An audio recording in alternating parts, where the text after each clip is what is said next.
All right, everyone, good morning.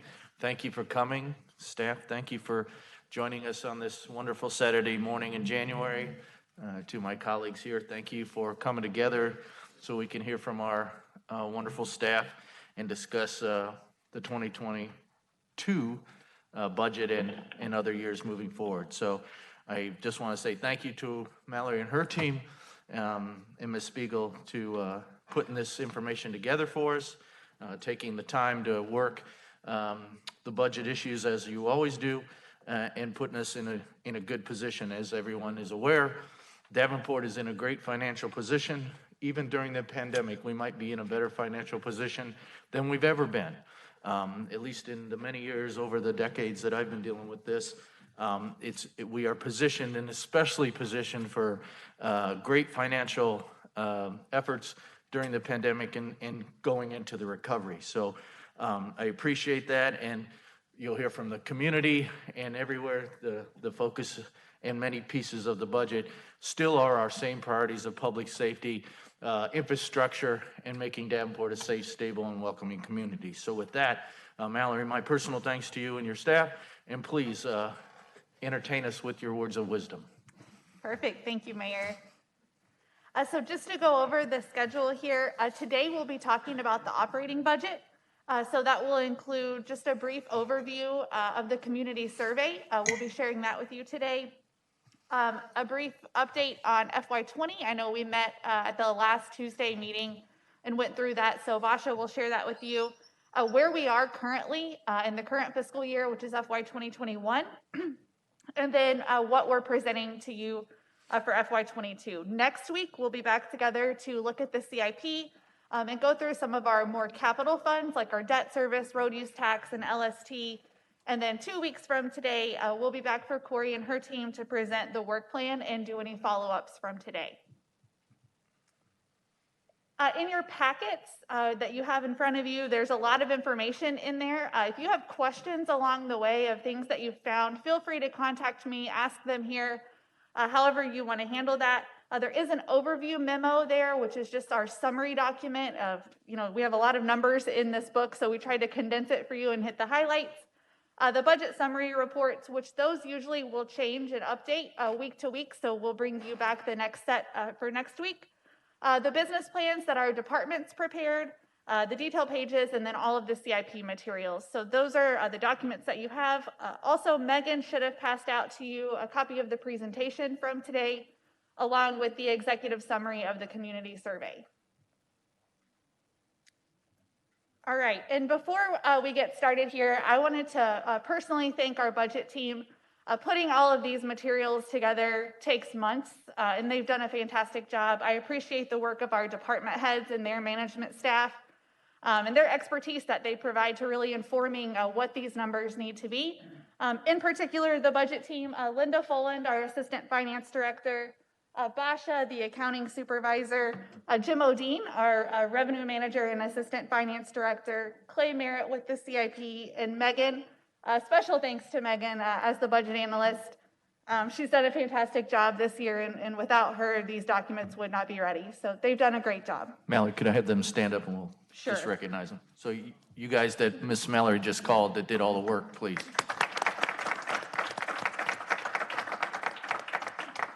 Clay doesn't stand, but okay.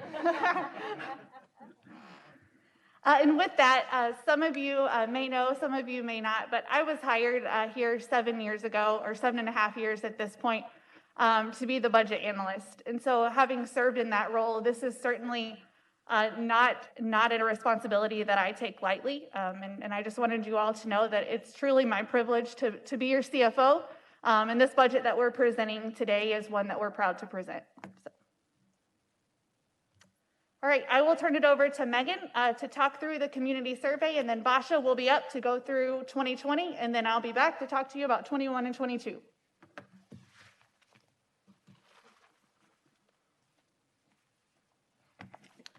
All right, so let's take a look at our 2020 community survey. As Mallory said, I passed out the executive summaries to you, and then the full analysis will be available online on the city's website. So the 2020 community survey was conducted by the ETC Institute, and they mailed 5,000 surveys to randomly selected residents in Davenport on September 8th. Of those 5,000, we had 844 residents complete this survey. They were able to complete this by mail, phone, and online. And with this, we were able to have a statistically valid survey with a 95% level of confidence and a 3.3% level of precision. So, our composite satisfaction index for all city services remains high and above the national average. The Davenport average of all city services is 101 points, where the national is at 90. When we look at our ratings for all major categories of city services, 10 of the 13 major categories of city services received 50% or higher of very good or good ratings by citizens surveyed. You can see the two here at the bottom or the one at the bottom here is city streets, which ties into our citizens' top 4 responses to what the city's highest priorities should be. That first one there is quality of city streets. The second one is quality of city neighborhoods.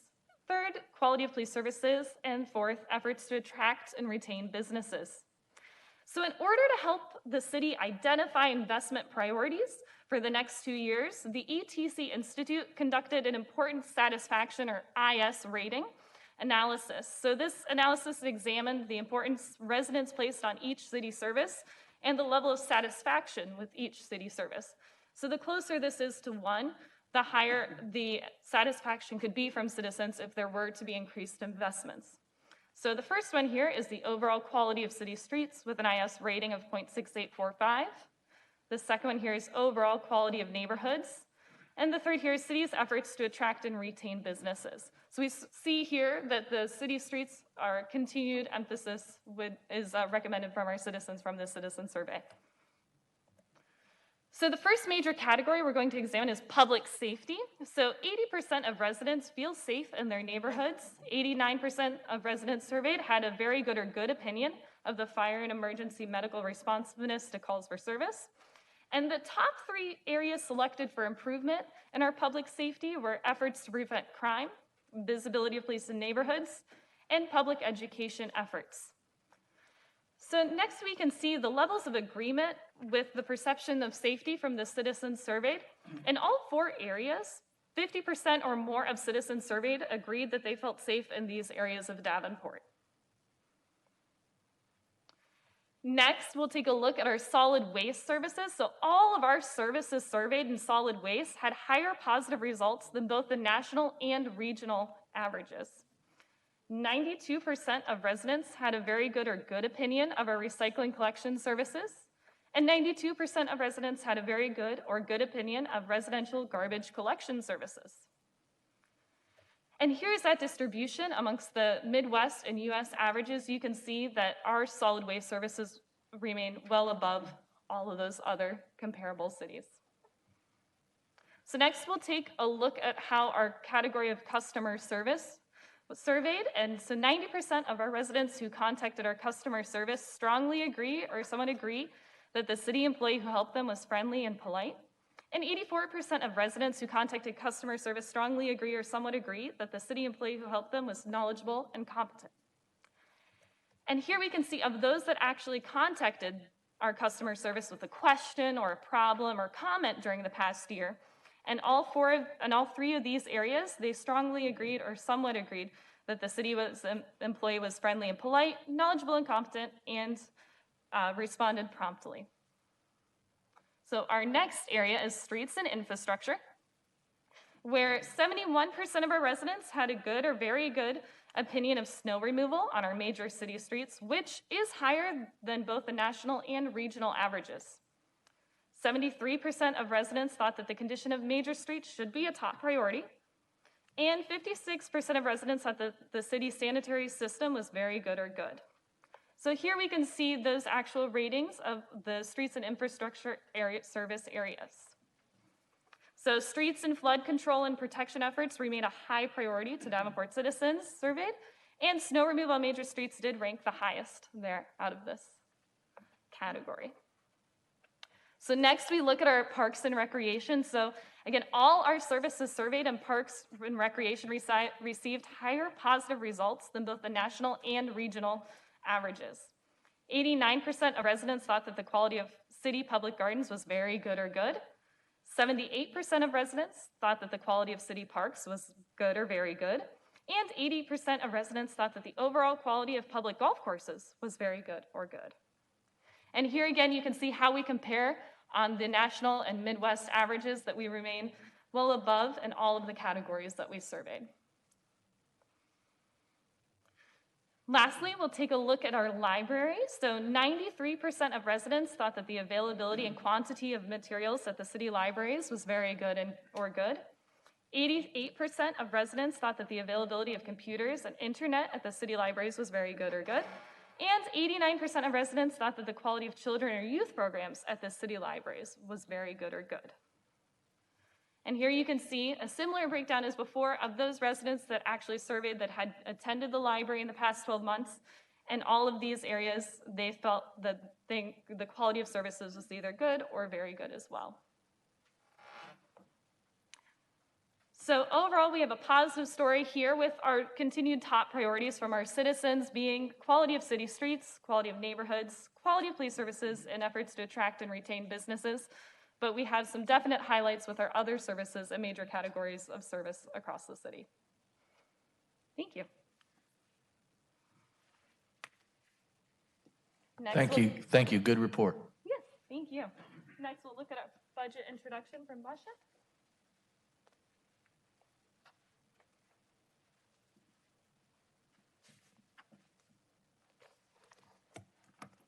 Good morning.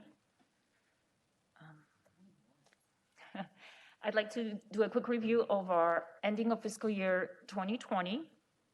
The general fund increased its reserves in fiscal year 2020 of about $560,000, bringing the unassigned reserves category to about $12.6 million. This essentially is the city's rainy day fund. This reserve amount represents 25% of the city's general fund operating expenditures.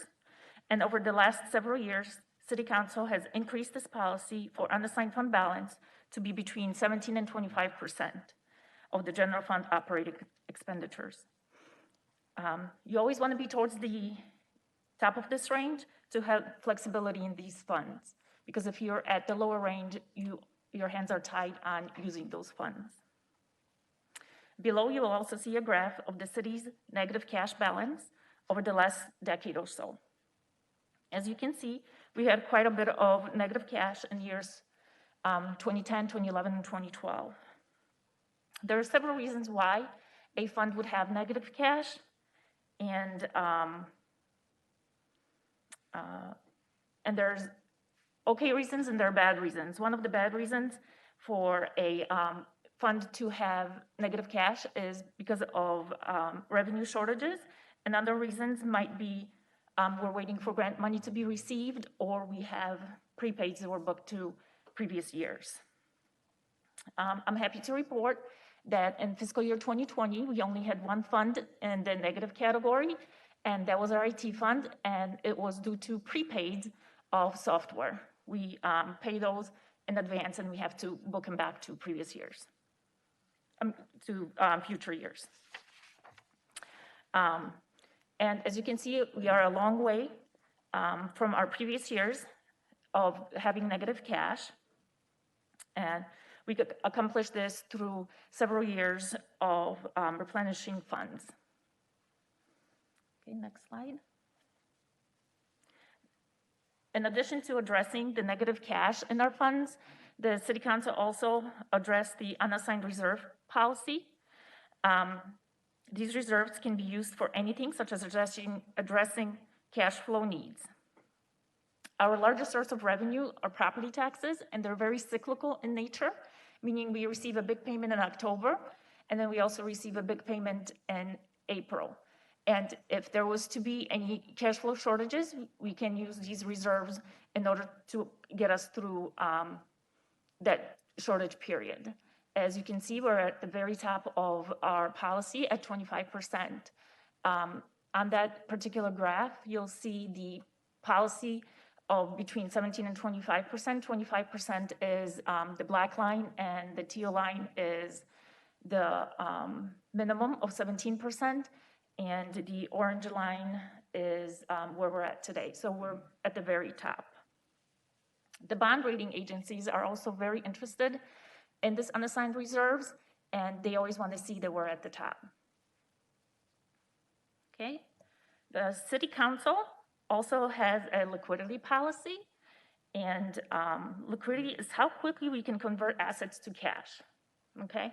We have some assets that are very liquid, like cash, but other assets like streets and some of our sewer infrastructure, they're not liquid. So as you can see, current assets in excess of current liabilities on the left-hand side for our governmental type funds, where we're at 331%.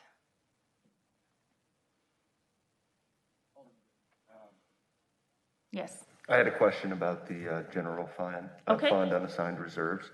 So we've set the policy as the max at 25%. Yep. And we're there. Should there be any discussion on raising the maximum? So funny you should ask. Mallory and I have been having that conversation this week about when is the time, and after living through last year, is now the time, knowing our financial position. So I think we'll be working on a proposal for you to consider. Also, in talking to Decker this week, Bettendorf is moving theirs to 30%, and I think that's where we were thinking of recommending to you as well. I would support that. Thank you. Make sure you're talking to the mic, though. What's the primary strategy we're using to keep that, keep our reserves so good? Good conservative budgeting and management. You know, we budget, and I don't want to steal Mallory's thunder too much, but we budget at 100% of salaries. So when we have turnover, we accumulate those funds. And so it's, I think, just good discipline at the end of the day.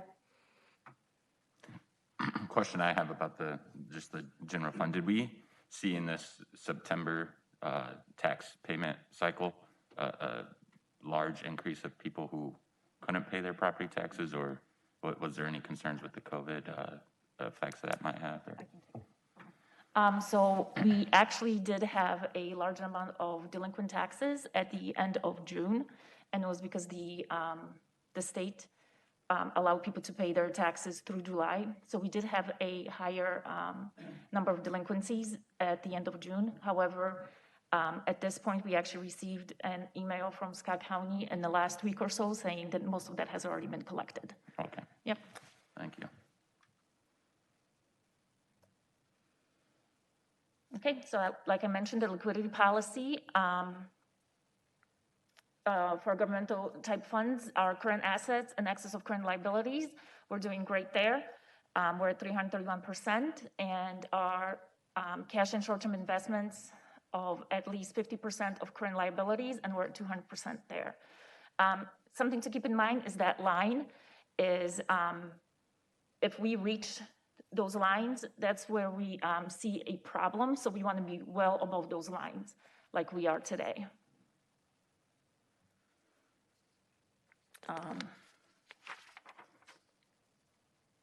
So the next slide is about liquidity policy for business type funds. Those are the funds that are not tax supported, like sewer and clean water, parking, and river's edge. And as you can see, we exceed the policy of 75% on the current assets over current liabilities. We're at 273%, and cash and short-term investments of at least 15% of current liabilities, we're at 137%. Once again, we want to be well above those thresholds, because once we get below, at or below those thresholds, we have a real problem. So this is excellent. This is a quick overview of our different funds, and as you can see, our in the general fund, our unrestricted cash increased by $4.2 million. And I'm not going to go over all of these, but if you any of you have any questions, I can certainly address those. One of the funds I did want to review is our risk fund had a dip in that position, And the net position of this fund includes long-term liabilities, or IBNR, which is incurred but not reported claims.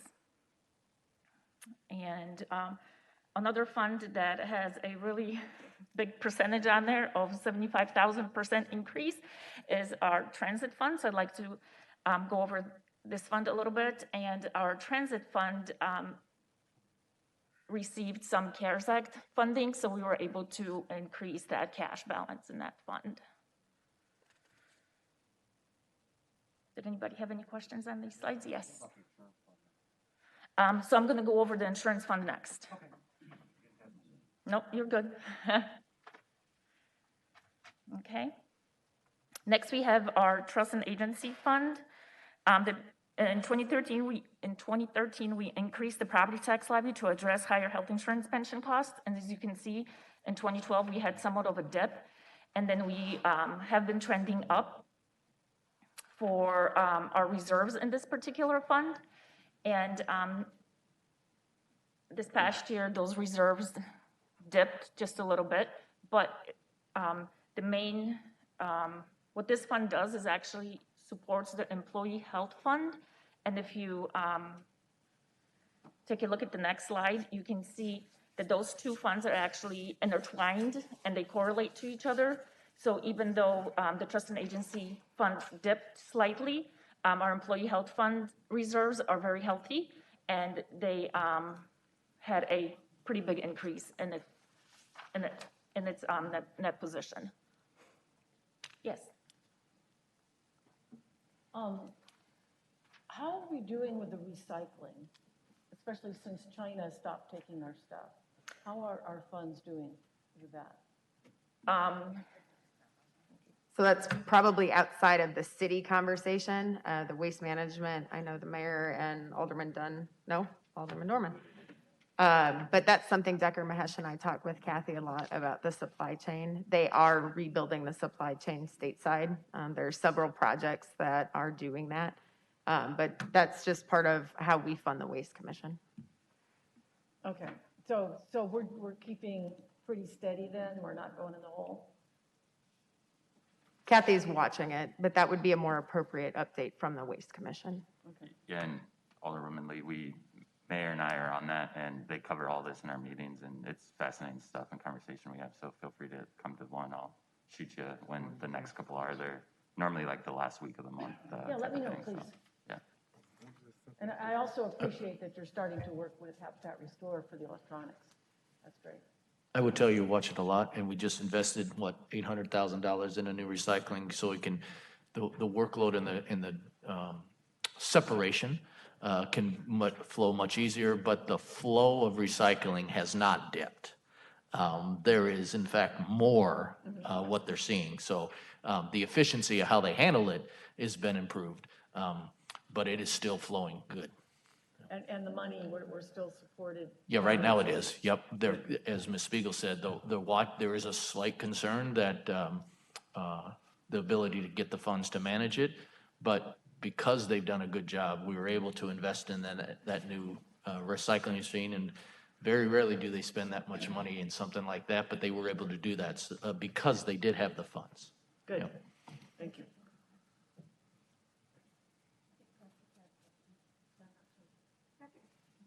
No, I just wanted people to answer the question directly, so I was just mumbling to myself. I'm good. Okay. And I will turn it over to Mallory again.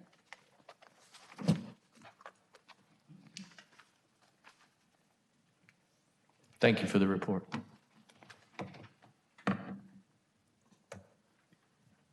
All right, we are going to get started here with where we're at in our current fiscal year and then head right into 22.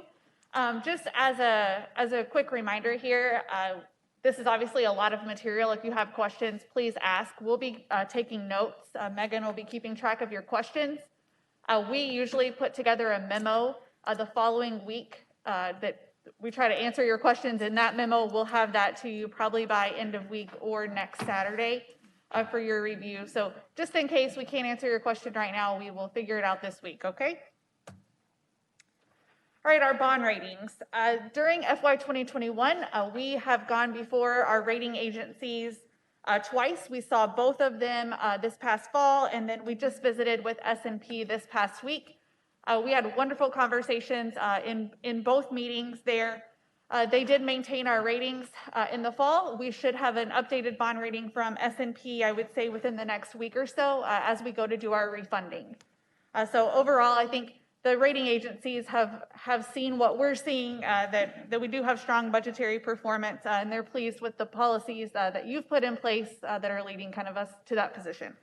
Mallory, and you might cover this later, so it might be irrelevant, but are we still planning on doing another bond issuance in March, or was the one in October the only one? We did our large bond sale in the fall, and then we are doing our refunding, which is basically our refinancing. That is on the council, part of it's on the council agenda for next week, and then the actual sale is February 10th. Okay, Yep. thank you. Mallory, yeah, I just want to emphasize to everyone, I think we've said it, but just to keep this in, especially the public's head, some of the comments noted by both agencies, both yesterday and previously, is I don't know if the correct word is amazed, but that's a pretty close word, on how well and how the conservative budget policies that we have during the pandemic, because they pushed us hard in those questions of how we were able to manage and deal with those things. And as many cities and localities are struggling with laying off folks or having a budget deficit, they are amazed that Davenport, because of the work of the staff, has kept us, and their comments were just amazing on how they were seeing Davenport manage the finances. So I just want to keep emphasizing that to everyone, especially our public, that when some folks say Davenport might be struggling with their finance, that is not the case. Both professional agencies, both our audit has noted that we're leading the way, quite frankly, in the region and the state on how we do that. Thank you. All right, our payroll costs. As we're monitoring a budget, one of the main things that we watch very, very closely is how our payroll is moving along. As a service-based entity, our largest expense is our human capital. So if that starts to trend not according to budget, then we could have an issue. As you'll see from this slide here, we would, as of the end of December, expect our payroll costs to be around 48.5%. We're well below that at 44.5%. So things are going well there, and I have no concerns. Our healthcare costs, this is another area that we watch really closely. Our claims and our expenditures, we're trending below our budget right now. So the budget for the current year is $15.7 million. Year to date, as of the end of December, we were a little over $7 million. Our claims are about 0.3% lower than our claims in the prior year, and our monthly average that we're spending on claims is about 1.17. So again, watching that closely. We did switch our TPA last year, so the start of 2020, and we usually see a dip whenever we do that. That's part of why we go through that process. So things are looking okay in that fund right now. Our departments overall year to date, this is just here for your review. Not a lot to say about it. There are no departments right now that are outside of our tolerance level. And that's it for 21. Does anybody have any questions about our current budget? All right. So Mallory, as we're on pace, do you just foresee that we'll stay on pace and it should end up where you basically forecasted it? Yes. Thank you. Mallory, I have a question. Yeah. Something what you just said, so slide 35, you said for these different departments, there's a tolerance level. Can you expound upon that, please? Yep, so as of the end of December, we would expect our departments to be roughly around 50%. So with half of the fiscal year completed, we would expect everybody to be around there. And so usually kind of that tolerance level for me is about plus or minus 5%. So there was nothing here. The highest, two of the highest are the mayor and the council. That is only because these are small budgets where we have a lot of one-time payments that happen at the start of the fiscal year. So as you'll see in the monthly reports that we send out, those two usually are just a little bit skewed because of that. But overall, everybody else has spent kind of at where we think that they should have. Thank you. Yeah. All right, so just a quick refresher here. I know Brandon went through a lot of slides on this last year about fund accounting and all of our different funds and the purposes that we can use them for. But fund accounting is much different. Most of you know that very, very well. So the purpose of fund accounting is really for us to demonstrate that we are using the funds that we collect for the purpose that they're intended to be used for. We do have 110 funds as of right now. And like Basha was talking to you about, there are really 4 major fund types. So we have our governmentals, our special revenue funds, our internal service funds, and our enterprise funds. So our governmental funds are going to be funds like our general fund, our library special levy fund, hotel motel, trust and agency. Our special revenue funds are going to be like local sales tax and road use tax. Our internal service funds are funds that get their money from other city funds that we have. So that'll be like our risk fund and our employee insurance fund. And then our enterprise funds are our funds that operate like businesses. So that's going to be our parking fund, airport, sewer, those types of things. Our budget process, we are now kind of at the end of this line here. We are still looking at an adoption date of March the 24th. So like we talked about earlier, the steps here, we have these 3 budget workshops. We'll keep refining this, making updates, and then bring this forward for approval in March. And Mallory, you haven't heard that the state is adjusting, having those dates different and when we have to report a balanced budget? Not right now. No, I'm not either. I just wondered if you did. Yep. All right, our 22 budget, we have about, I would say, 40 slides left that are all about 22. So if anybody needs a break, Mayor, you can keep Anybody us on want to take track. a 5-minute break? Okay, 5-minute break. Okay. So I have 9 and we'll come back at 9:05, or when I tell you to, give you the 1 minute. Use the bathroom, get a coffee. I have some specific questions. I have some specific questions within certain departments. Is this the time to ask as we're going through, or?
1 minute, 1 minute.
All right, ladies and gentlemen, if we'd start heading back to our spots, please.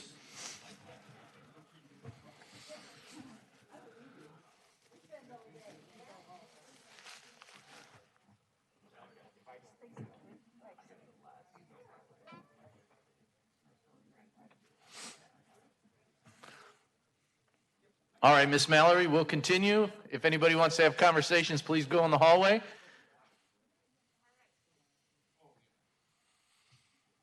Thank you.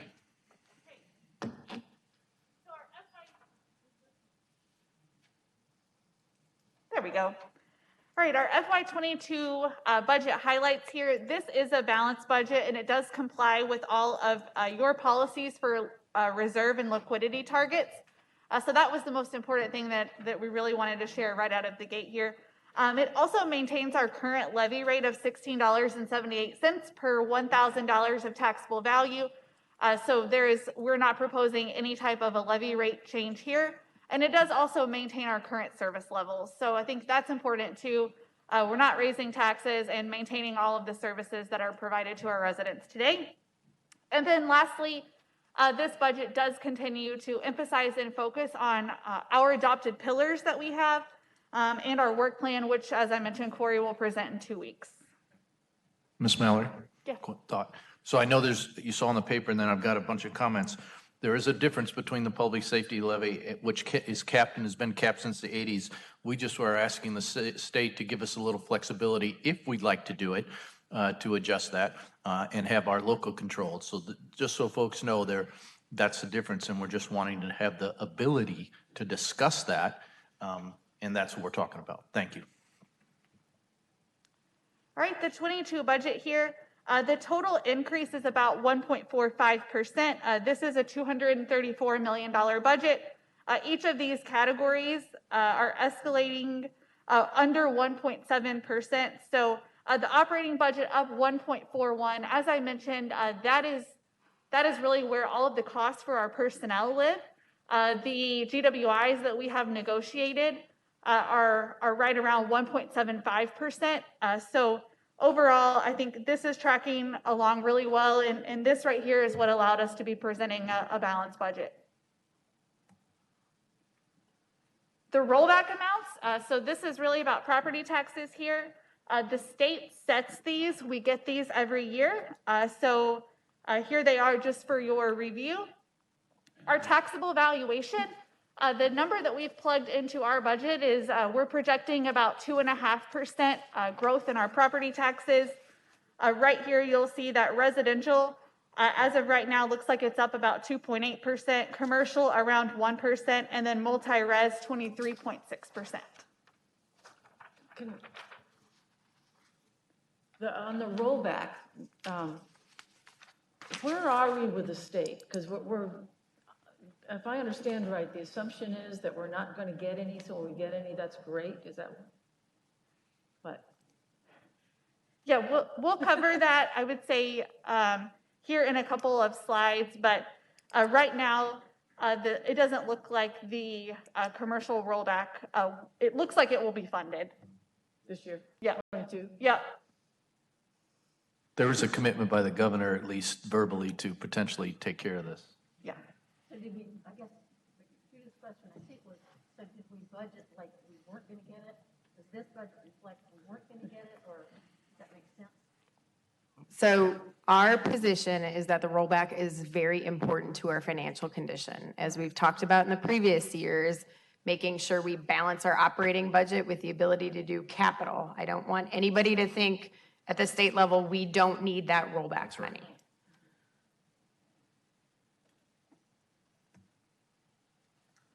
All right, and now into our individual departments. Those are all in your books. There are lots of things that inform why things are going up or down. So I'm just going to hit the highlights here. If you have specific questions about the departments, then please ask. City Council, we are looking at this to decrease by about 10%. This is really just related to a reallocation of salaries. Administration, City Council, and the Mayor's Office all share administrative support personnel, and from year to year, kind of these allocations of those salaries will differ, and so that's why you're seeing a 10% decrease there. But then as you move into the mayor's budget, you'll see that one increase by 27.25%, and that's directly related to the decrease on the other side that we just talked about. So there's been a reallocation of the personnel in that one office? Yes. That's going on? Yep. In the finance department, this is up 3%. One of the things that lives here is our risk fund and all of our insurance policies. So as those change and adjust, you'll see that reflected within the finance department. So up 3% there. Go ahead. For finance revenue, we're not there yet, right? You can go ahead. Yeah, we're on finance. Okay. For the revenue, there was an increase from 644,000 to 820,000. Okay. It was on page 13. 1348. Okay, yep, I'll have to look at that. Is it in the binder, page 13? Yeah, it's on in the binder? page 13. It's employee expense. From FY 2021 to 22, there was a substantial increase in employee expense from 644 to 820. So I think that was probably Dave's position. So we did move some positions around. It's probably that, but we'll double check and I'll get back to you next week. Thank you. And then I have a couple of other questions on finance. Okay. Okay, on page 20, there was a employee expense from 211,000 to 218,000 in purchasing. Was that an employee hiring or? We'll have to look at that one too. Okay.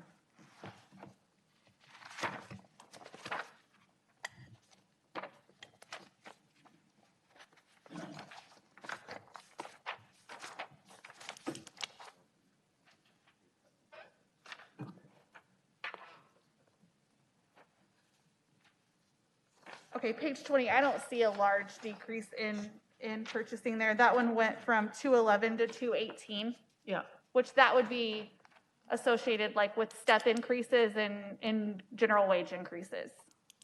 Okay. All right. City administration, this department, it did go down by 12.68%. The budget that we brought to you last year included the development of a public safety analytics division. That was placed kind of temporarily within the city administration department. We've reallocated those salaries back to where they go. So for example, the public safety analyst, that position has now been moved to the fire department. So you'll see an increase on that side. So that's what's going on there, just a reallocation of those salaries out of this department. Human resources, this budget went down 0.38%. There have been some personnel kind of restructuring items within this department also. Cost neutral, just shifting things around. So a lot of times that's what you'll see, especially as we look at our personnel and try to figure out how to optimize our operations and put people where they need to be. You'll just see personnel shifting from one area to another. So that's what you see there. This also is attributed to now having shared administrative support. So we did kind of rearrange our admin support area, and you'll see that with legal, HR, and IT. So there are some changes there. Yes? Okay. Just want to make sure it was me. On page 38, you've got a long-term goal of developing diversity within recruitment strategies for all full-time job offerings. I would like to make a recommendation that be a short-term goal, that we increase our diversity rather than it be a long-term goal. I mean, it's going to be long-term, but I'd like to see it. Yep, I think it probably lives in both. I think there are certainly some things that we can do immediately.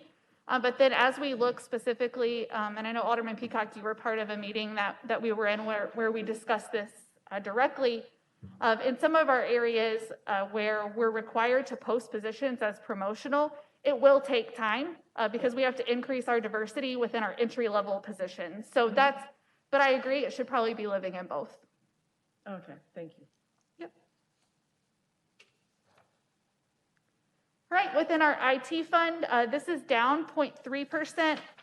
That is specifically tied to an administrative assistant position that is now shared with the legal department.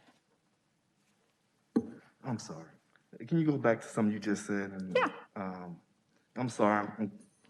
The mornings are very rough for me, so it takes a couple seconds for me to catch up to you.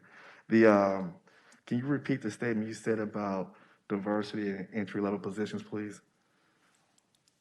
Something you just said. Just repeat yourself. I didn't catch all of it. Yeah. So what Alderman Lee was asking about is why it was just in a long-term area. I agreed we could move that goal. It should probably live in both. But the long-term portion was specifically because under civil service, we are required to post many of our positions as promotional.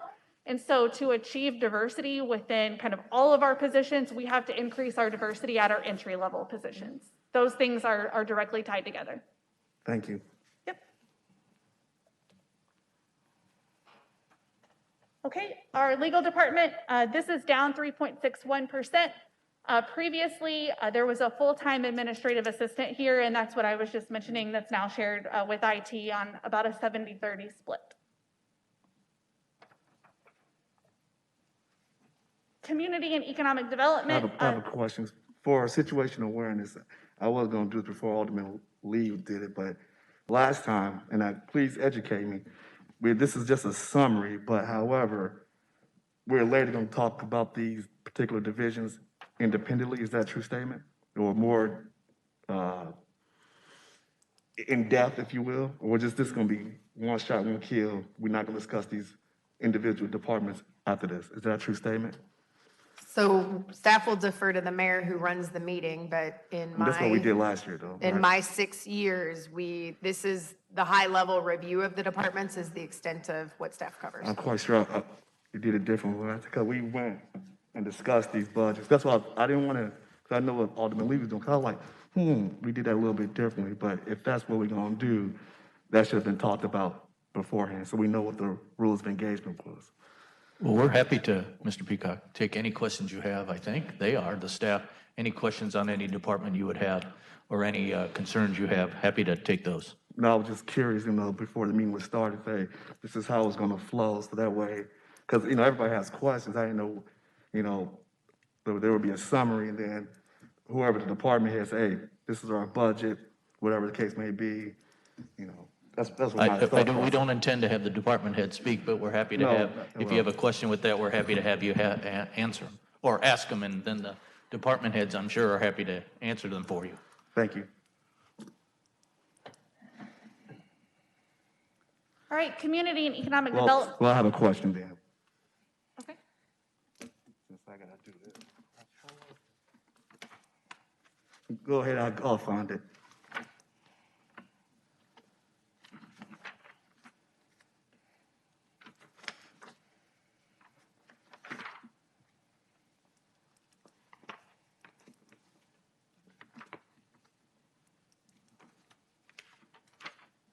You can go ahead, man. I'll find where there's something had to do with legal. Am I still being a bad girl? Okay, Carry on, and when Mr. Peacock gets it, we'll get back to him. sounds good. All right, community and economic development. This area is up 6%. And this is tied to some higher economic development payments that are related to agreements involving our TIF. So this is one area that you'll see this one fluctuate from year to year, also based on what level of grants that we think we're getting, especially tied to CDBG and those types of things. So nothing too concerning here. Yeah. Just a quick question on the stormwater utility fund. It went to zero on page 40?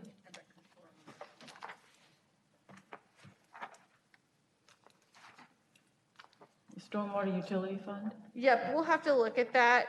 It was about 10,000 in the prior year, so I'll have to look and see why. Okay.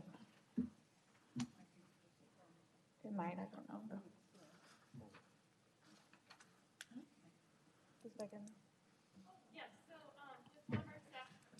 Come to a microphone, please.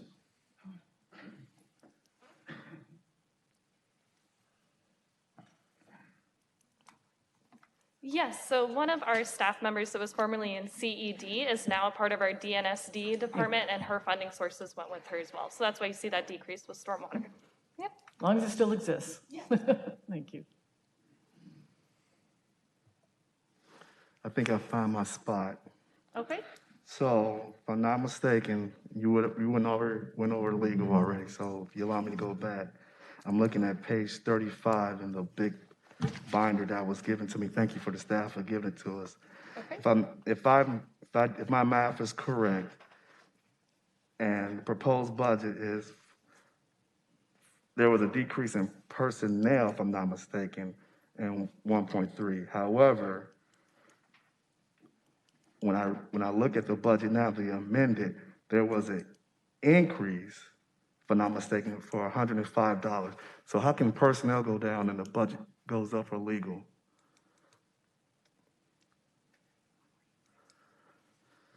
Yep.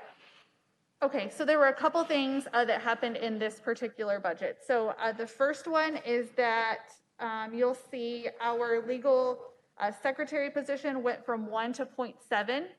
So that is the position we were talking about that's now shared. And then the largest difference here is the staff attorney position. So that position historically has been vacant. And Tom, I don't know if you want to address this. It's been vacant. So we shifted those funds that were sitting in the budget to fund a vacant staff attorney to professional services to deal with those special type claims. What does that mean? Do you want to take that? Go to a mic, please. Just because we have maybe have people watching.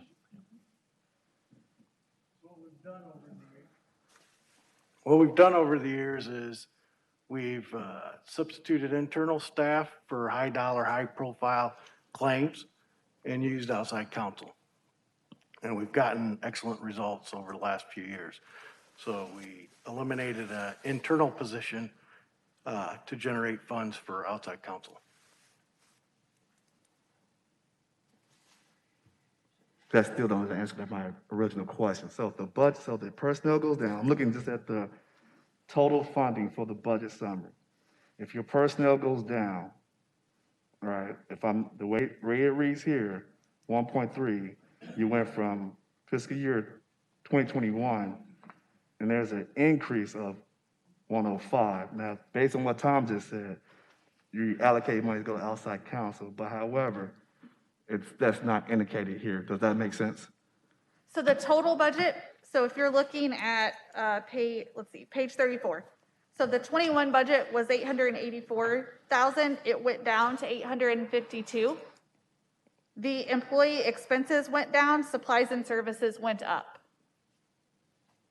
Supplies and services. And that's what he was talking about. That's where we shifted the funding that was previously sitting in the budget for a vacant staff attorney. We corrected it to where now it's in a professional services account that he and his team can use to use outside counsel on those special type projects. Which one went up by 105,000, which I just said, yeah, that's what I'm tracking. So we're paying outside counsel now additional 105,000, that's what we're saying. That's what's budgeted, Alderman Peacock. So that's how much is available. That doesn't mean that's how much will be spent. So is there a ballpark? Because I'm quite sure something that's not mentioned, not being said, do we have a budget for what outside counsel, like, use your term, Mallory, a tolerance? Do we have that, that number? We could give you a historical average, and we could put that together if you want to come Thank in you. and see me. We could talk about that. Thank you. But it's unpredictable by nature. We don't know what's going to happen. We don't know who's going to sue us. And many times you'll bring to the council in executive session a tolerance level or a parameter level, and you guys will authorize that. But that is, again, very unpredictable because dependent on the suit. But we have had huge success with our outside counsel winning for us.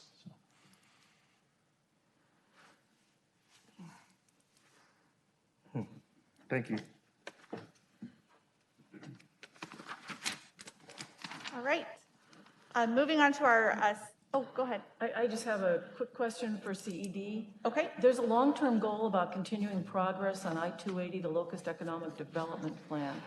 I did not realize, I thought that was not something the city was pursuing.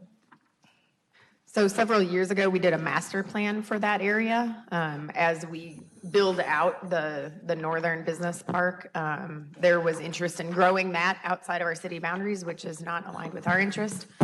So we master planned an entire business park, about 1,000 acres, to know that that's our future land use. So that is absolutely still in the plan. At this point, the trigger is when we have a prospect, we have a missing connection on the sewer system, and that would generate that. But from a long-term land use standpoint, that specific section of Western Davenport was where we envisioned our next large business park to go. But we still need utilities out to there, right? The gap is a sewer line, correct?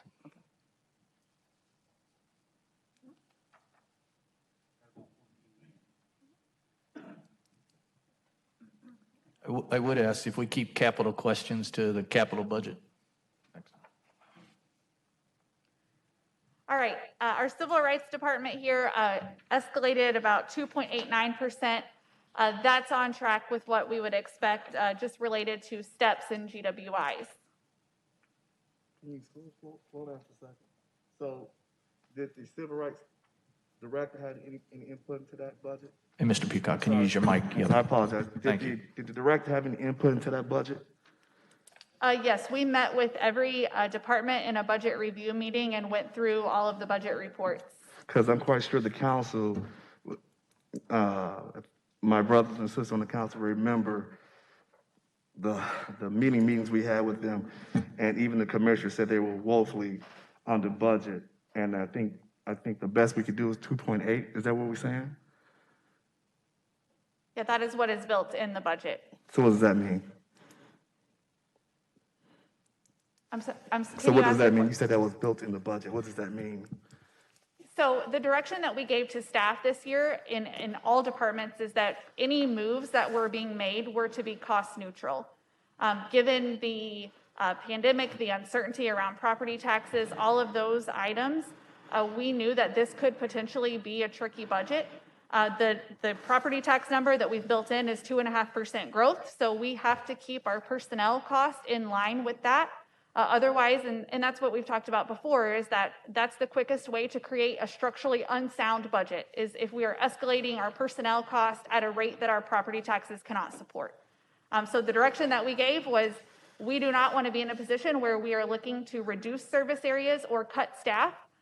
This year, we want to be able to maintain our current service levels, and the way that we felt we could do that is to direct staff to not add anything new to the budget. They were able to shift things around.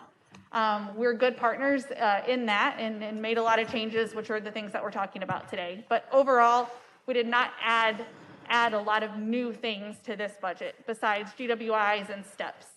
Well, I hope I can say this in a closed session, there was a conversation somebody on the council made in regard to somebody's pay.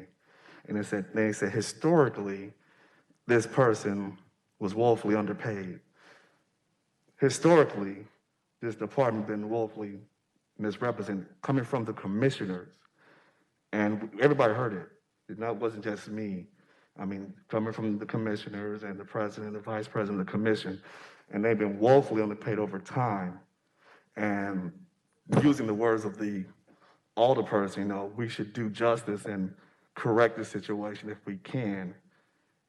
Because, you know, I listen to their budgets, I listen to their meetings, and they can't take cases. They can't take because we don't have the budget for them.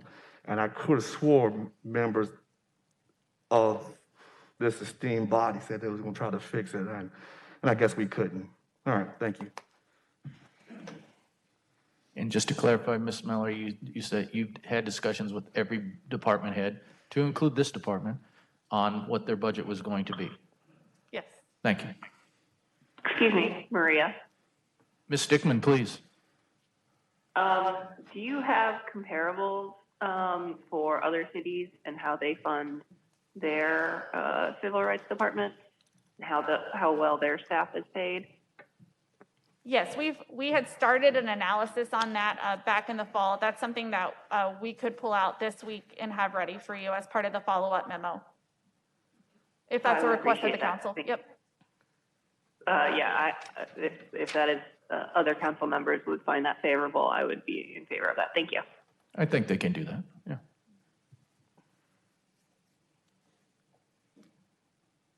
All right. All right, our public works area, this is up 0.62%. Here, again, a lot of movements here. This is probably, I would say normally our public works area is growing around between 1 and 2%. We did have a couple of things that are contributing directly to this. One was a prior double entry of a large capital item that was living in both the operating budget and the CIP. We have removed that from this budget. And then this also removes 5 contracted transit positions that were specifically hired for the bridge project. Do we have controls in place around that to look for double entries like that? Or Yes, we do now. Yep. Okay, thank you.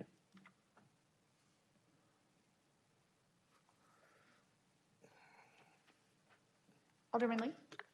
On page 61, it talks about there's a 95% increase in facilities maintenance cost. What's that from? Okay, so facilities. Historically, we had a very complicated way that we were funding our facilities maintenance division. So we were taking the full cost of what it takes to fund facilities for our city, and we were charging it back to all of the departments, and the facilities charge was living in the department. So library is a good example. The cost of our facilities folks was scattered all around. So if you looked in the library department page, you would see an allocated cost, and what was in there was the cost of fund facilities. This causes us problems every year. It's difficult on accounting, it's difficult on budget to figure out how to do all of this. So this year, we took all of those costs, we loaded them into the actual facilities maintenance division so that they're living all in public works. And then the funding sources that are normally used to fund it, they're just direct allocations like we fund every other personnel. Oh. So basically, we tried to take a very complicated process and just move it to where it functions like all of our other areas. And that way it's easier to track. It is. Oh, yeah. Okay. Yes, we'll be able to see it on a page, facilities maintenance, and know exactly what happened. And then you can see how it's allocated out Right. to the, okay. Yep. That makes sense. Good. All right, development and neighborhood services. This area is up 3.6%. This is tied to adding funding for our nuisance mowing. This was an area last year where this mowing money was misplaced. So this is adding that back in here to make that whole so that we can deal with that. Our police area, this is up 2.36%. This budget, you'll probably see a couple of things going on here. The first one is the transfer of our crossing guard services. So you'll see a decrease in our FTEs there. You, as a body, did approve this year moving those to a contract service. So that's why you'll see a flip in the expenditures there. And then I'm sorry, what was that? What was flipped to contract? Crossing guards. Oh, okay. Yep. One of my questions. Yep. And then their GWIs and steps. Fire, this one is up 1.2%. You would probably expect this to be growing at a little bit higher rate than 1.2%. The reason for this is that as part of the negotiations with our fire union in this particular fiscal year, they get their July 1 GWI, they get that loaded in April, and that was tied to the contract that was approved. So they will actually not get a GWI in FY22. They get 2 in the current fiscal year. A question on fire department training. Is all the training done by in-house personnel, like HAZWOPER or whatever, or does any of that get contracted out? Yeah. Probably a mix, but we actually have a training bureau built into, so the training station, Station 3. So there's a training captain, well, no, actually a training chief, district chief. So the majority of their training is kind of internally driven curriculum, but they do bring in specialists on certain topics. And are those people also tied to actual response and administration, or are they purely training? I would say they do both. So Station 3 is the training station. They're obviously responding to calls and running a new recruit academy. And then the training chief that is in administration certainly focuses on training, does a lot of their recruitment activities, but also can respond to calls, and they're all required to maintain their certifications. So, thank you. All right, Parks and Recreation up 1.74% there, and that's just directly tied to the GWIs of 1.75. So that looked pretty good. Yes. You've got. I'd like to encourage another short-term goal for Parks and Recs on the golf course, and that is a golf course environmental management program. You and I talked about that, and then I provided some information on specific checklists and things. But I'd like to see that added as a short-term goal and how we can cut down on unnecessary water use and chemical use on the golf courses.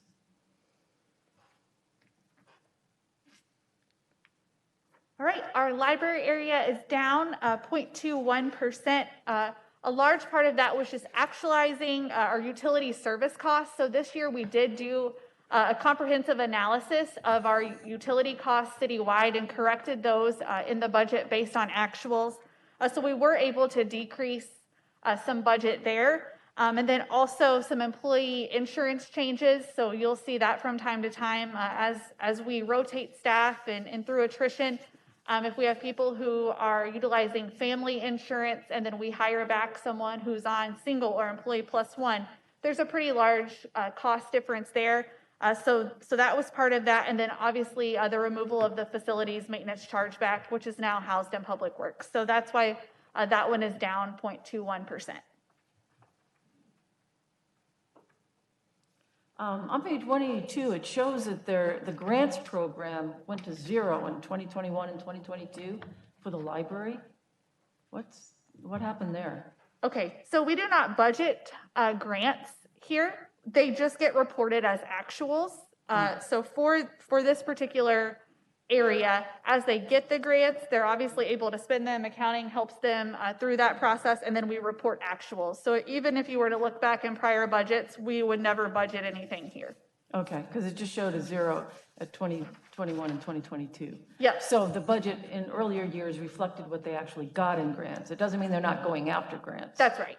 Yep. So like next year, you'll see an FY 2021 actual number that will be reported even though this budget says 0.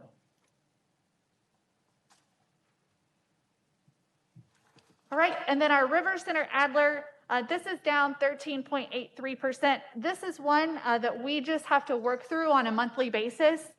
This particular budget, we've reflected a decrease in events, and we work very closely with Venue Works on that. They prepared this budget in conjunction with our team. So as we start to see some growth in hotel motel, and as they start to have more events, then this budget will shift. So I would expect probably another amendment on this perhaps this year, and then likely one for FY22 also. We just don't know what we don't know at this point and needed to right size this.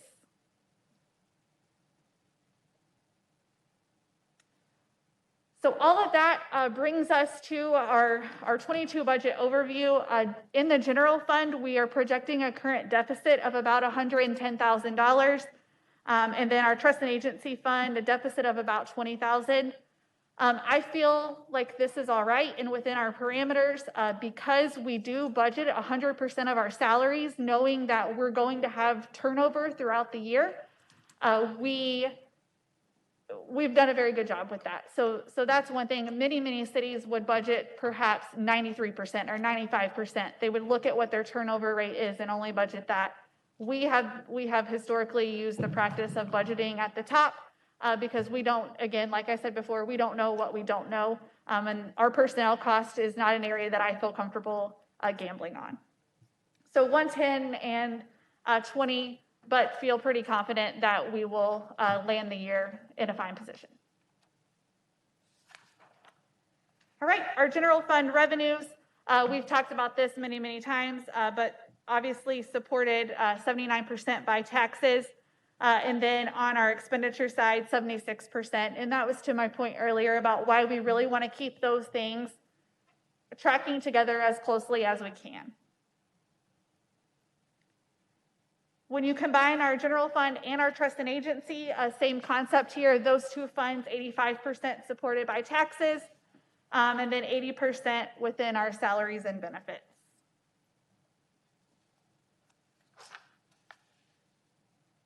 So with these two funds, overall, the change here is about 2.16%, which is exactly what we would be expecting. Our step increases for our employees are about 2% for each step, which they escalate on based on longevity. And then 4 contracts are negotiated at 1.75%. As Basha talked to you about earlier and what I mentioned as part of 21, our employee health costs is an area we spend quite a bit of money on here. We are starting to bend that curve just a little bit, and that goes back to why it's really important that every 2 to 3 years we're looking at our TPA, going to the market and seeing what discounts we can get. Our cash reserves, we did grow those in FY 2020. We're at a good point here, so we will not be looking to add, I would say, much more to our reserves in that area.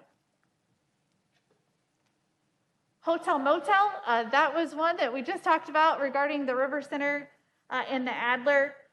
This fund, 56% of it is used to fund our outside agencies that we have partnerships with. And then 23% is used to fund our portion of the River Center and the Adler. Our revenue here, it did drop off a bit in 20. We're projecting it to either stay the same as 20 or perhaps even go down a little bit more in 21 and then same thing in 22.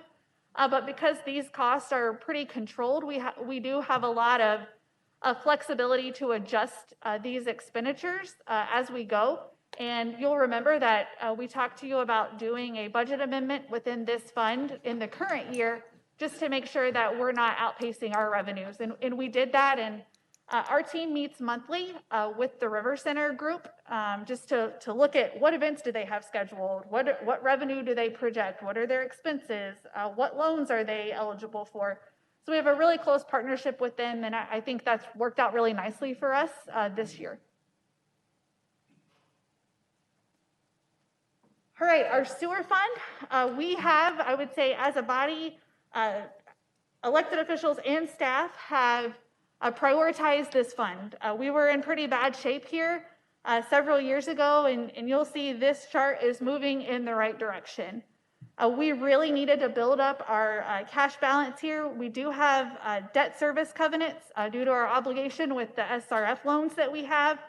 And our net revenue for our debt service has to be about 110% of our debt service obligation. So we are, I would say, one of the priorities of the finance team over the next couple of months is we're looking to contract with PFM, our financial advisor, to do an overview analysis of where we are with our sewer fund and look at our cash levels and let us know, okay, are we at the point that we're getting close to an acceptable level? Or do we need to continue to grow that just a little bit more and then let that inform what we bring forward to you for rate analysis?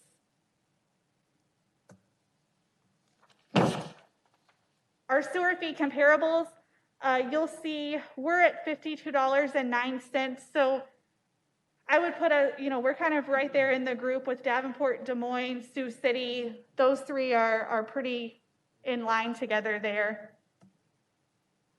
The sewer, we use our sewer fund to fund our portion of the water pollution control plant.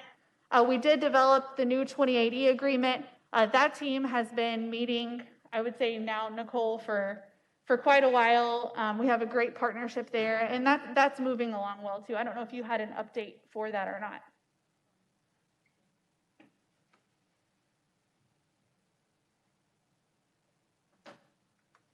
Yes, so we do have a technical team, so that's the city engineers, and then for Riverdale, since they're so small, their city administrator, and we do discuss priorities and kind of long-term needs, and the focus right now has been our UV project that's underway, as well as the protection of the water pollution control plant during flood situations. So it is a collaborative group, and then we also do meet with the policy committee twice a year.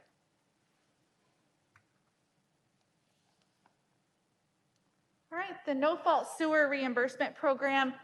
This program started back in FY 2014, so it was the summer of 2013. We got a lot of rain. Some of you may remember that. The council, yeah, good times. The council did pass a new rate there, so we added a quarterly rate of $2 to fund this program. We were able to build up enough cash within the program that in FY 2019, we dropped the $2 down to 50 cents a quarter. And I think we're still at the point that we have enough cash sitting there. For FY 2020, we did have 10 claims. Just to remind, this was quite the event, and the cost that people were paying when the damage was incredible. And the city took the leadership role to help our citizens and invest in this program, and it's been an amazing program, in my opinion. Thank you. Mallory, question? So do we think the number, is it because we're at half a year? So we're looking at half a year, 10 claims, or is there any sense that we dealt with a lot of problems and now we're dealing with scattered ones? Is that, and we're going to average out to a certain number a year, we think, or? This is one of the areas that I really want PFM to look at in conjunction with our risk area. So FY 2020, that would be a full year. So that would have been the whole last fiscal year. So we did only have 10. And then the year before, 26, and then the 2 years before that are pretty close together at 15 and 16. So I would say on average, what we think is that we need to be planning for roughly that 15 to 16. But I do want them to look at that and let us know if it's sustainable. So, yeah. Mallory, can you go back a slide? I'm sorry. Mallory, can you go back a slide or two? Oh, goodness gracious. It's the one, it was the comparative of the various cities right there. Okay. Who put this slide together? Megan and Jim O'Dean. Okay. I just want to, okay, thank you. That's it.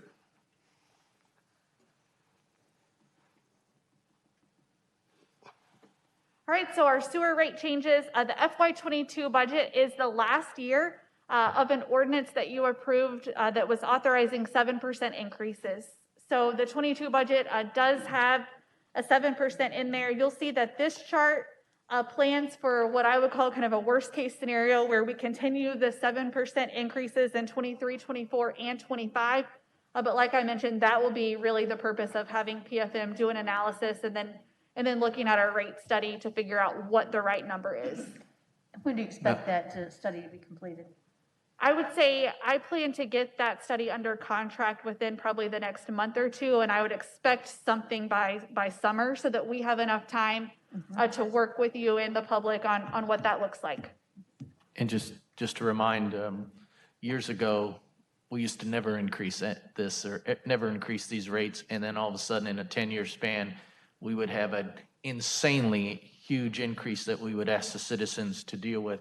And we put in the policy that, as most financial people know, stability and forecasting their budget, because this impacts some pretty major industries in the city. So if they can forecast and budget and know what the increase is, and I applaud the council that did that, to have that stability there, even though it sounds like, oh, we're increasing every year, but compared to what we used to do and giving them the ability to understand, I applaud you, and I ask you to continue, and then talk to PFM if that's what we should continue doing. Thank you. Mallory, and thanks, Mayor, for that, because that was kind of my question of just the history, but what is that 7%, or why would we see those large increases if 7% is higher than like inflation and salaries and other things like that? So what type of things kind of build that up? Yeah, so this is directly tied to needing to increase our cash balance. And really, it's because we have to have so much in there to fulfill our debt covenants related to our debt in this system. So I would say that's the main thing. We need to be able to make repairs, and we need a funding source to be able to pay for the repairs. Okay, thank you. Just to remind my colleagues, a lot of this is driven by mandates from the state that says we have to do certain things to improve our system. So we're our hands are tied in our previous councils. Like the mayor said, we raised the rate incrementally because folks like Clinton have let it go, and then all of a sudden they wanted to raise it 30-some%, and that we just decided to do it over time and address the problems. And quite honestly, the problems aren't going to go away, so it's something we're always going to have to keep addressing. So thanks. And we were under consent order, almost under consent order, and so Clinton got destroyed by that. We are managing that. Ms. Lee, I apologize. Did you have something? No, that was one of my questions. Roger was that. the NEPTES permits and the state Yep. commitments we have to do. And is that, does the 7% cover all that?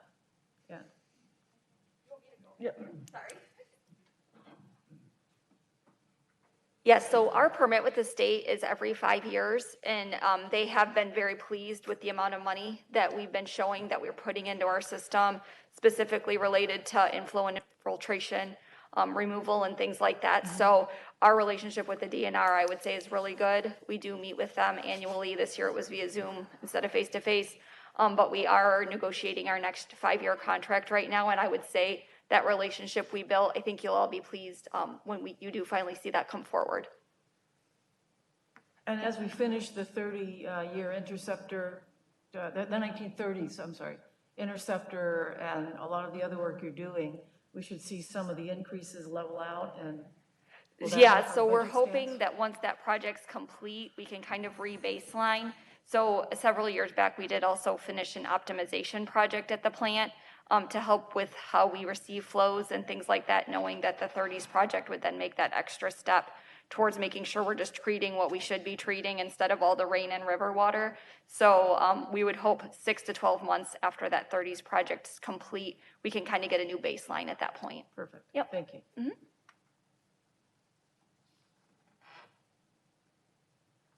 All right, moving on to our solid waste fund.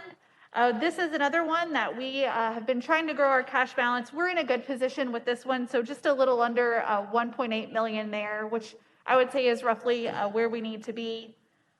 Our fees per month here, as you'll see in 22, we're looking at, for a small cart, about a 40-cent increase, medium, about a 51-cent increase, and then on the large cart, about a 62-cent increase. So these are 3% annual increases.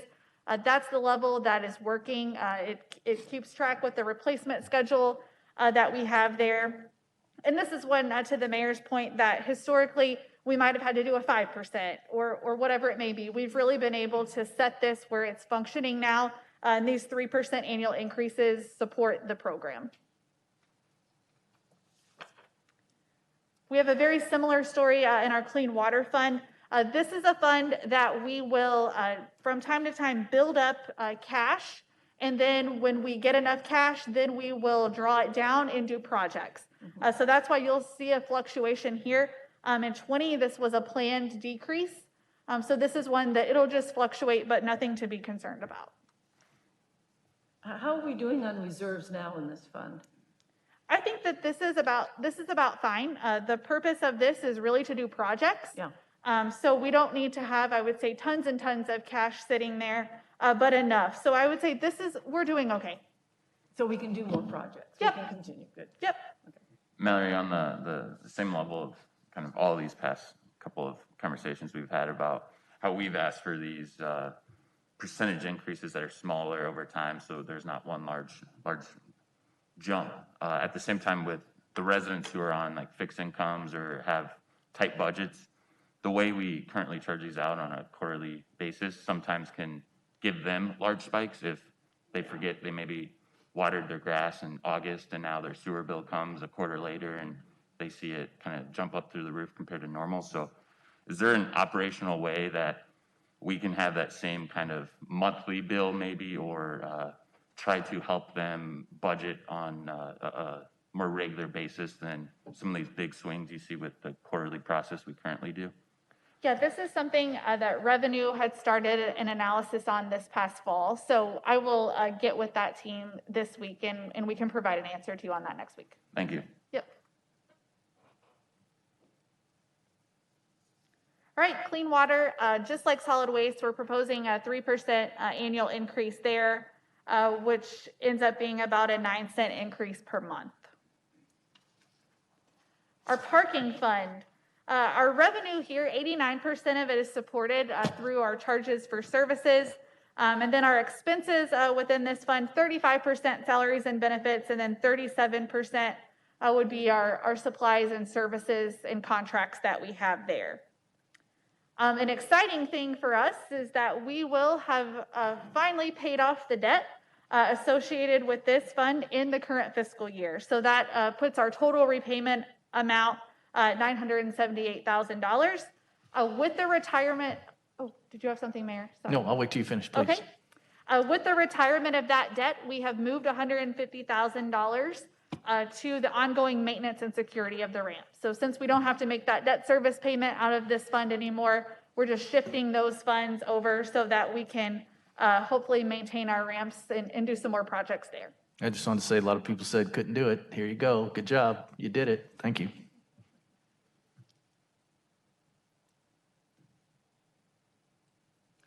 So will that 150,000 then be spread across all the ramps, right? This particular one, I think, is set in, Nicole, do you want to address this? I think we have 150,000 that was moved to the CIP for a maintenance project on a specific ramp. I know right now we're getting ready to do a deck assessment on the Harrison and Redstone ramp because we know just from the elements of our winters and things like that, there's targeted areas that do need repair. So those two particularly are what we prioritize first once we have that deck assessment done. So that's the current plan, and we slowly have been working in lighting upgrades, security camera upgrades, things like that. And with the DDP helping out with the parking ramps now, is that going to make any difference, discernible difference within the parking ramp budgets? It shouldn't. That was kind of a fixed amount that we switched over from our internal parking ambassador staff doing, and that was just a direct replacement to the DDP, so they could better utilize kind of their staff in partnership, because that was a position we were having difficulty filling consistently. So that shouldn't make a difference here. But DDP is funding their work, right? Or are we funding? It's a partnership, so they have employees, and then whatever hours their employees spend cleaning our ramps, we track that, and then we reimburse them. So they're just doing the work? Yes, They're not correct. doing, oh, okay. Yep. Okay, thank you. Mm-hmm.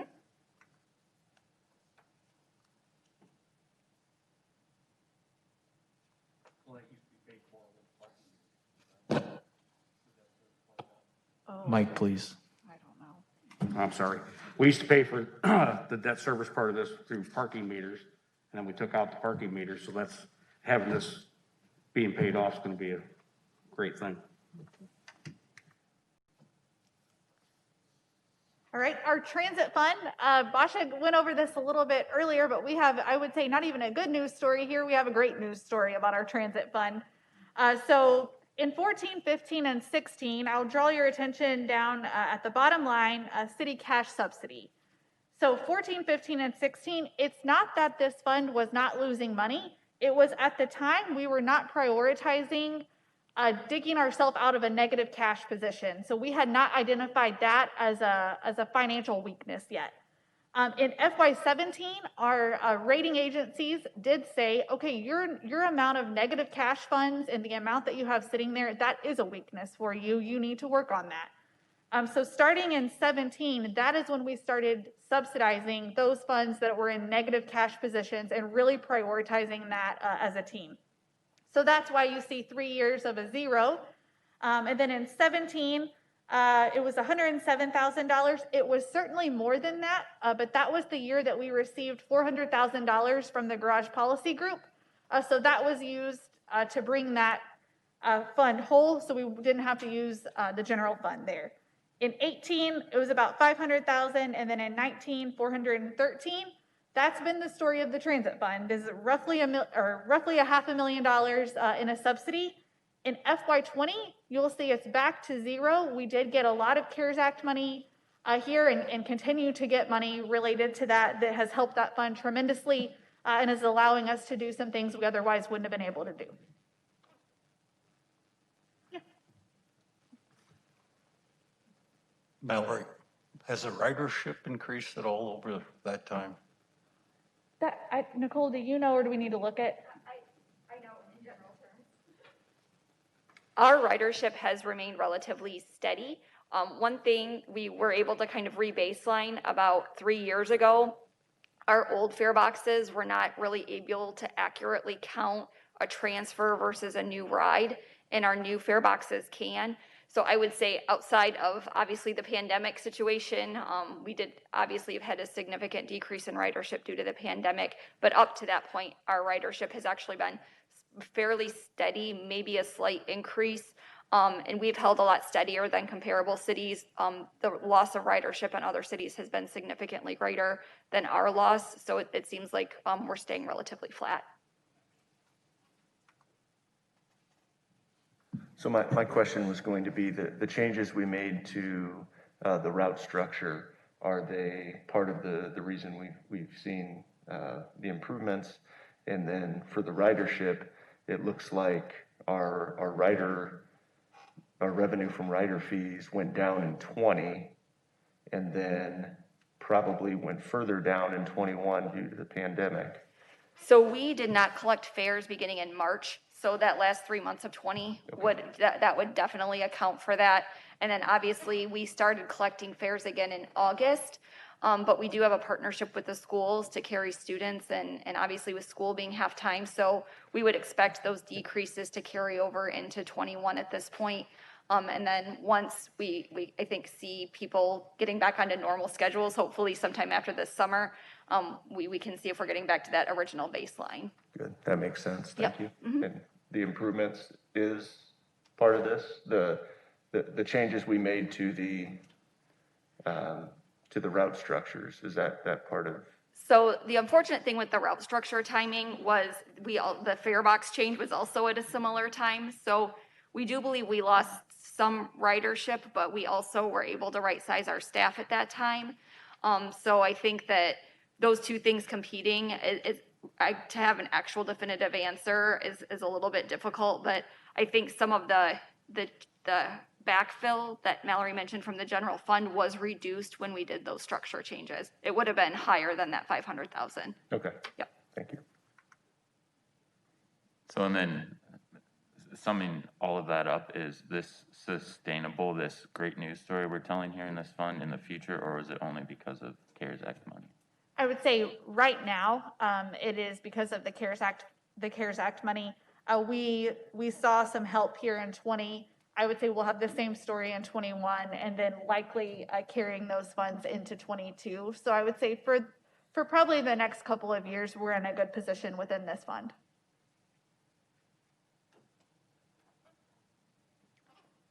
And here is just the graph to show the difference in the revenue and the expenditures. The red line is our revenue within the fund, and then the navy line are the expenditures. All right, so the 22 budget here, we were awarded $3.2 million in CARES Act funding for transit in the spring of 20. We've received about 945,000 of that. We have about 2.25 that's still available. And then some news that we got this week is that we will be receiving an additional 1.6 million in CARES Act funds for this. So we do have quite a few projects that we're looking at, and we're working through that, I would say, this next week of how we plan to be able to spend this. How do we fund buying new vehicles, new bus vehicles?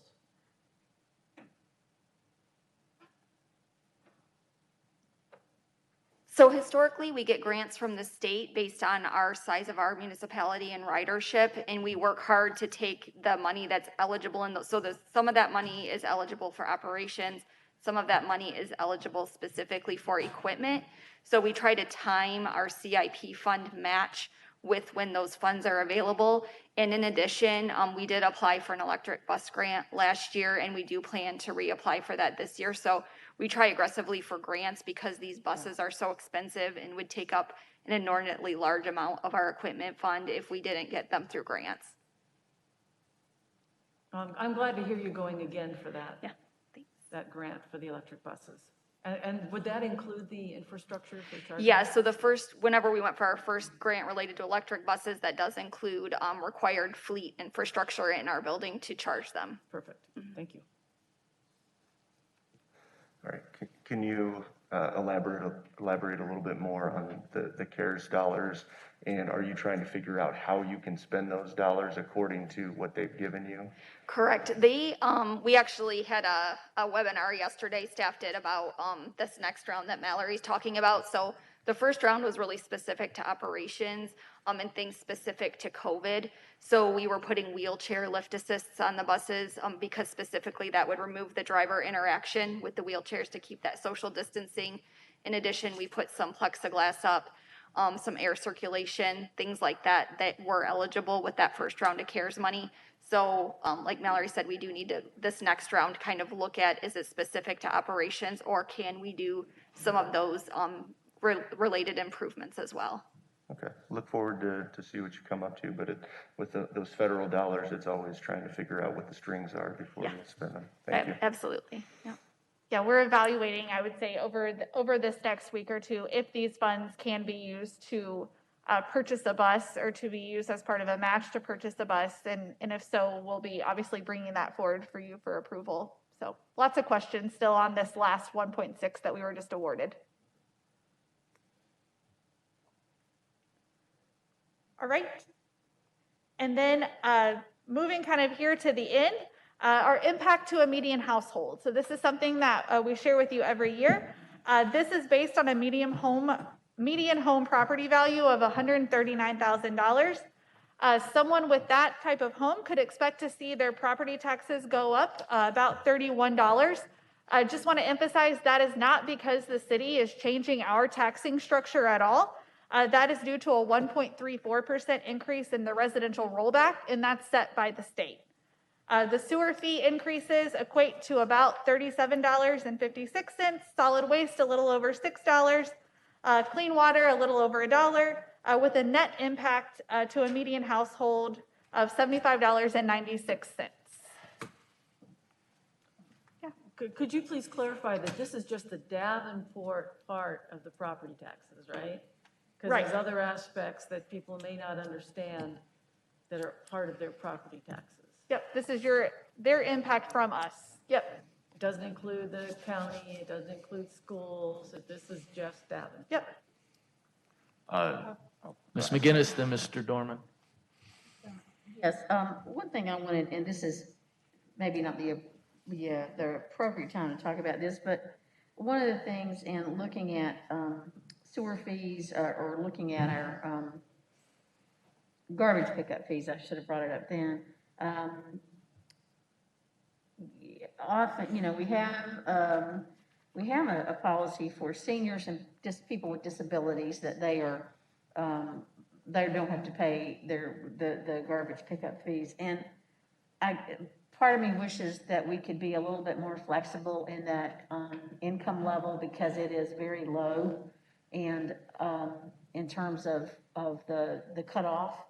And I don't know if at some point we could look at that, and I think it's based on federal, which, but if there is any way we could look at that and maybe figure out if we could move that up. I don't know if that level is set by the state, but if we have we could look at what would it take if we moved that a little bit up, and how many people might be impacted. I mean, looking at census and stuff like that, we might be able to see what the cost, and I know we're not looking to add costs, but that is an area that very often, most often, when people call me for help with their, with their waste costs, or, and I do give them over I send them to community action, but they often can't help either. So it would that would be a nice thing. I wish that we could look at a little bit more, because we do have a lot of people that are kind of hurting in that area. Thank you. Random question, and if you guys don't know, it's okay, but do you know what the median household income is for like roughly this, like that would be comparative to this? We have it, but I don't have it sitting right here with me, so we can get it for you. Yeah, I was just curious what this increase would be comparative to someone's budget on a yearly basis.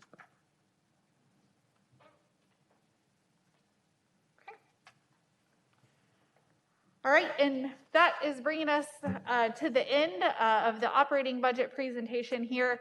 Again, just to reemphasize kind of where we started, this is a balanced budget. It complies with all of your financial policies that you have set for us, maintains our current levy rate of $16.78, and preserves our current level of service to our residents and our citizens, and continues to focus on the operational pillars that we've adopted and on the work plan that will be presented in a couple of weeks.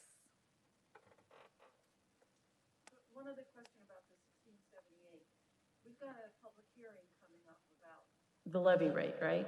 And will that public hearing be related to no increase in the levy rate? That's right. We're working through that. We'll have all the information ready for you. It's really just a procedural thing that's now required from the state that says that we intend to levy kind of our full amount that we can. And that's the 16, for us, that'll be the 1678. And we're not going to be presenting a change. And how long has that 1678 been in place? Multiple years? Yeah, ever since I've been here. I don't know if anybody else has any context for that. Yeah, we haven't raised that I'm aware of. I don't, and that's not, decades. Yeah. Okay, thank you. That's good to know. Mallory, special request, I guess you can call it, that might be more appropriate for 2 weeks from now, but I know our goal of fiscal year 22 is not to have headcount ads or salary ads or things like that, but as employee resources or time or availability as things shift throughout the year, is it possible to find a way to get more support for our smaller business areas that don't have the economic scale or ability of like downtown to have their own operating officer overseeing everything they do? Because I think right now we're kind of seeing the rich grow richer in a sense of having that structure for downtown to really focus their growth, but other areas like the East Village, Rockingham, Washington Street, those smaller business districts they don't have the resources in order to see that. So finding a way to get them more support so they can maybe be a little more organized and continue to grow like some of our other areas, I think that would be very impactful and good for the greater good of Davenport. Anyone else? Yeah, please. I don't want to get too far into that conversation, Alderman Dorman, but I think the best way to go about that would be to work with the chamber in the state of Iowa to look at ways that you could get those business districts to pool their money.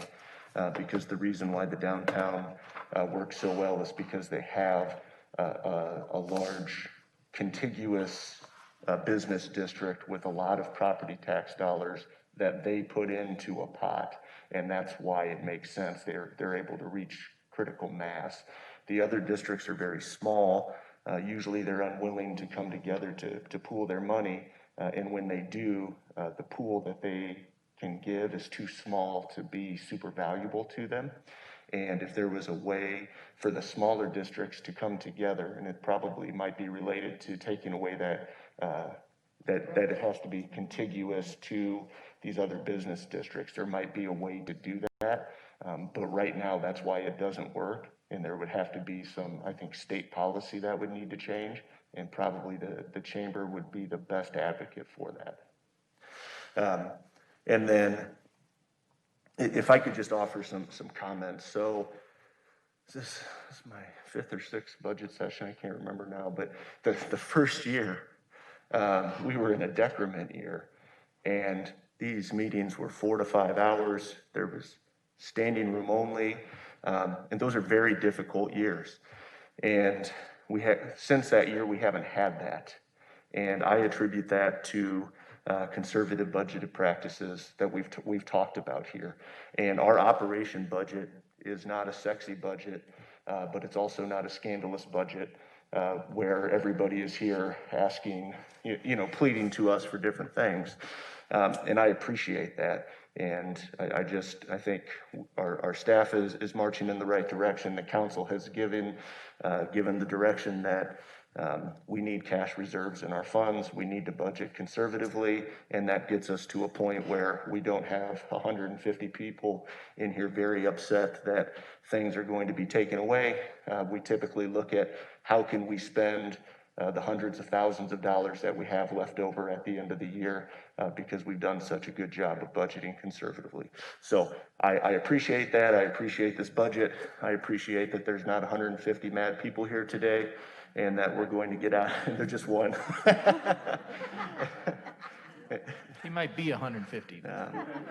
So thank you to our staff. Thank you to the council for continuing to push good budgeting principles. Thanks, Mayor. Okay, and Alderwoman McGinnis, anybody else? Thank you, Your Honor. Yeah, I'm just, I know that we don't know what's coming in new programs from the federal government. Any premature thoughts on that? Yeah, I know I'm sure some of those dollars will roll into this. There'll be money if it gets voted through. There's some of those dollars will certainly be in 2022, but any thoughts about that? So as we've started to prepare the work plan, and I think I've talked to most of you kind of passing through the office on how this work plan year is going to be a little different for us, especially coming through last year as well as we did as a team. The political tides will change a little bit, right? So I would expect that environmental stewardship and some of the programming around that is going to be a focus area. Core neighborhoods, services and education and health and human services and how that ties back to our partnership with the schools and some of the work we're doing around the Juvenile Assessment Center. I think there are some of those very strategic things that have been part of our work plan for many, many years now that we might see some new opportunities coming through some of the federal programming. So Sarah and I and the department head team are watching that and thinking very strategically about, there might not be things specifically that the city wants, but the city has a partnership to the school district or some of the nonprofit agencies that we can leverage our skill in some of these areas and make it better for our community. Cool. McGinnis said, the federal government, there have been sections of some of the new laws they've been trying to get through for stimulus that would provide funds for state and local governments. And maybe that might be in the one that may be coming forth as well. That would be helpful. Anyone else? Okay, so I'll just thank you for your work on the operation side. And again, balanced budget, no tax increase, priorities that our citizens want us to do, public safety, infrastructure, retaining jobs, et cetera. You again are executing what both the council has provided and the citizens are providing you to guide the city moving forward. Next week is the capital budget. If anybody has, up here, my colleagues have particular questions on the capital, I would ask you please to provide Ms. Gleason, Ms. Spiegel, Miss Mallory, Clay, Mr. Merritt, number 2. Anyone else? Or not, yeah, I guess, yeah, number 2, I'll go with that. Anyone else, your questions ahead of time so they can be prepared for the capital questions. Usually the capital side gets a fair amount of questions on particular projects because now we are into our what are we doing in our ward type thing. I get that. I was one of those for many years. So if you have particulars, I'd ask that you get it to them ahead of time so they can research it for you. So because the next after that is Ms. Spiegel telling us how she's going to try and execute in the work plan. The one thing I will ask the council to consider, please, as we discuss the work plan, and I've talked with Ms. Spiegel about this, and I'm talking to my colleagues in the other government agencies, is the JAC, the Juvenile Assessment Center. We need to move this, and that will require a commitment by us to set the standard and to set the game so that the other ones can play along with us. So 2 weeks, I'll ask that to be part of that discussion and probably ask that to be part of the work plan. So just to have that in your head, we need to do this. Anybody else? Ms. Lee?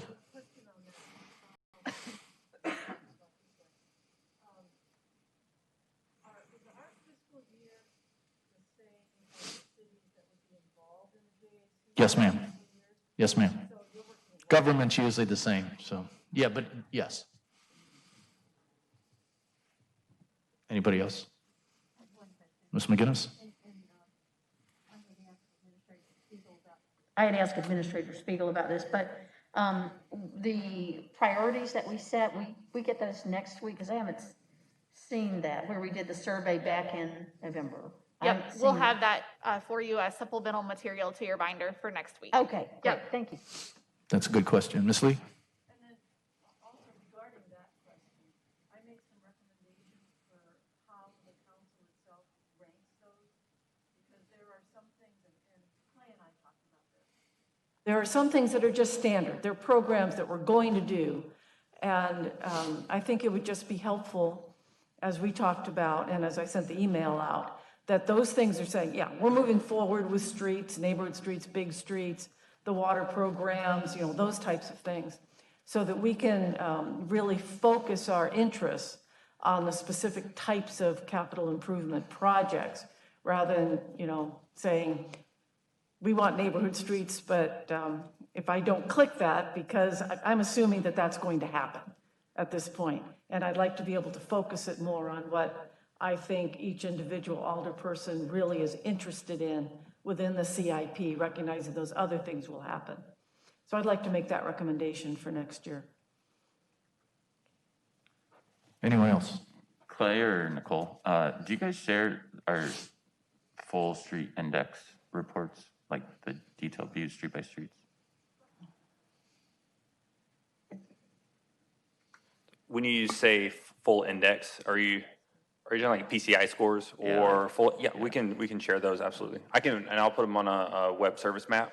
So then it's all electronic, and then you can zoom in and out of the city, and you can click off various layers. Yep, we can build that for you. Thank you. Sorry. I just wanted to add a caveat to that the PCI is surface. So for example, Alderman McGinnis knows well that one of our first neighborhood streets we did was Elmwood. Almost the entire issue with Elmwood was subsurface. There was no subsurface left. So while the PCI may have been better than some streets, we knew it was causing other damage. So it's definitely a balance between what you might see on that actual PCI and what we know is happening otherwise. Just a caveat. Yep. Is it possible to mesh those two together so we know really bad streets or no? Not easily.